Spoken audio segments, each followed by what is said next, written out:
I am sure that many of you were also taught by your parents to say the so-called magic words whenever the occasion calls for it. Words like please, thank you, sorry, and you're welcome. Please, for example, is supposed to be a basic expression of politeness when asking for anything from anybody. It means you're not demanding it as an entitlement. Thank you, on the other hand, is an expression of politeness when you receive what you ask for. It is impolite to just run away with a gift. Were we not asked by our parents, especially on Christmas Day, when we received gifts or aguinaldo from our godparents, what are you supposed to say, anak? We were taught to recognize the gift and to acknowledge the giver by saying, thank you po. Our gospel today tells us one of the 10 lepers returned to thank Jesus for the grace of healing that he had received. He was a Samaritan. St. Luke tells us that Jesus asked where the other 9 were. He said 10 were healed. Were there not? I don't think he was just reacting like a parent who is disappointed when his children forget the magic word. I am more inclined to believe that he was also expressing some sadness that these 10 lepers were united in suffering the same disease together. No distinction between Jews and Samaritans while they were sick. Now that they are healed, they part ways again. But let's go back to the question, where are the other 9? And my answer to that is, well, they did as they were told. Remember, Jesus said to them, go, show yourselves to the priests. That is the instruction that is written in the book of Leviticus chapter 14 for the lepers, especially if they feel that they are cured already. They have to be inspected by a priest outside the camp. Di muna sila papasok sa bayan. And they would stay outside the village for another 7 days to complete the quarantine. And then, they would present themselves to the priests again in order to offer a sacrifice and receive the permission, this time, to re-enter the village and to reunite themselves with their families. You know, I imagine the Samaritan being left behind after receiving the instruction which applied only to the Jews among them. You see, even if they worship the same God, Yahweh, and they read the same scriptures, the Torah, the Samaritans and the Jews, they did not see eye to eye with each other in terms of faith and religion. And so, when they were told to go and have themselves inspected by the priests, for the Samaritan, it simply meant hindi siya kasali.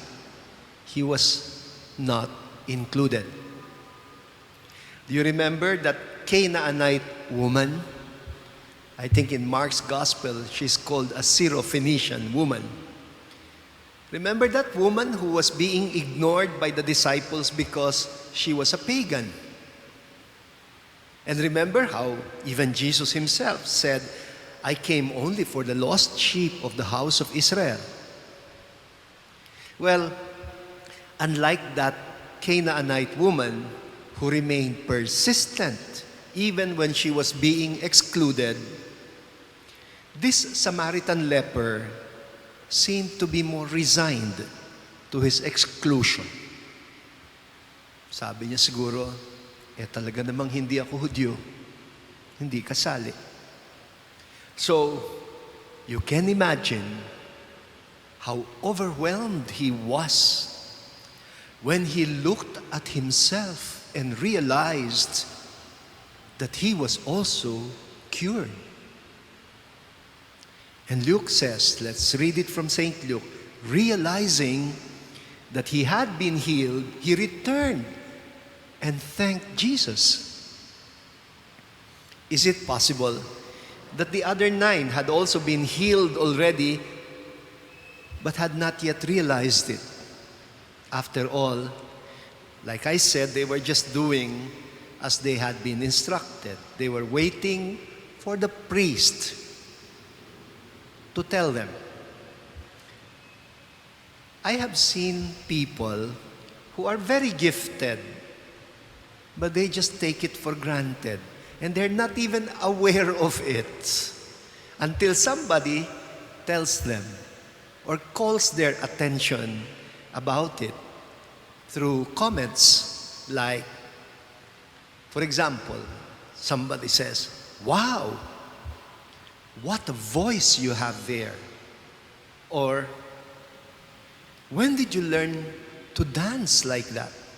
Or, "This painting is extraordinary."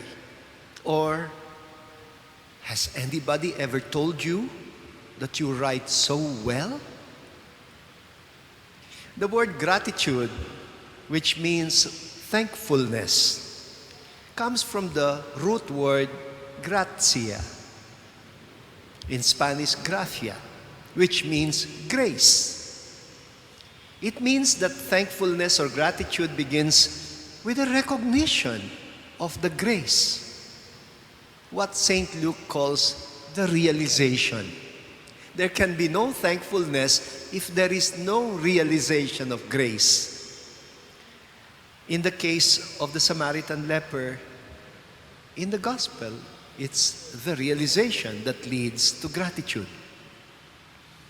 If the Samaritan had wallowed in self-pity for his apparent exclusion, remember, he was excluded, he would probably not have realized the grace that had already come upon him. Have you ever heard of that story about a driver who received a pair of gloves as a gift from his employer on Christmas Day? He had heard earlier that his boss had given both the cook and the secretary 5,000 pesos each. And so, he was expecting more kasi driver siya. But what he got was just a pair of gloves. And he was so disappointed. You know what he did? He threw the box of gloves into a bonfire and allowed them to burn sa galit niya. The following day, the boss said, "Oh, have you opened the gift? Did you like the gloves that I gave you for Christmas?" And the driver said, "Yes, sir." And the boss said, "Did you try them on? And did you find the 1,000 peso bills that I rolled and inserted in each of the 10 fingers of the gloves?" And the driver almost fainted. How many times have we prayed to God for certain things and perhaps never even realized that our prayers have long been heard already? In Filipino, there is a saying that goes, "Wag na wag mong ipagwawalang bahala ang grasya kung ayaw mong lumabo ang iyong mga mata." It sounds better in English.